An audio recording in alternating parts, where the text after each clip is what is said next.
On va retrouver Angélique Forget qui se trouve à Delhi. Alors évidemment, l'Inde, c'est un pays particulier pour la reine Elisabeth II, puisque l'Inde appartenait à l'Empire, elle a quitté en 1947. Comment réagit-on en Inde ?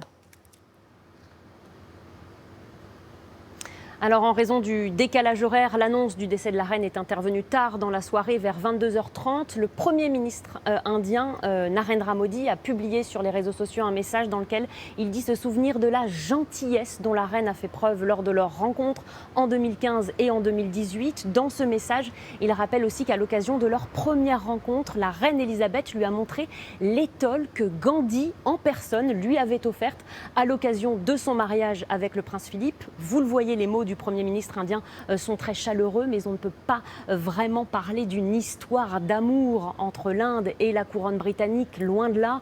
La monarchie et la reine d'Angleterre ici ne sont franchement pas populaires, et pour cause, déjà c'est très loin d'ici, et puis l'Inde, vous l'avez dit, est une ancienne colonie britannique qui a obtenu son indépendance en 1947. Alors la reine Elisabeth n'était pas reine à l'époque, mais depuis, l'Inde cherche à prendre ses distances avec l'ancien oppresseur.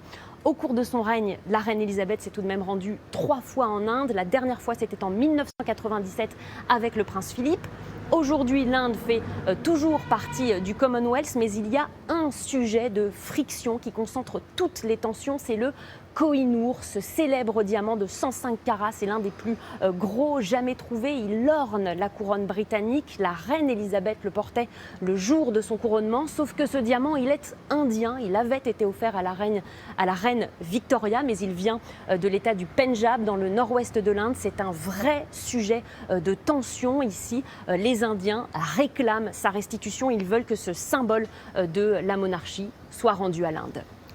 Merci beaucoup, Angélique.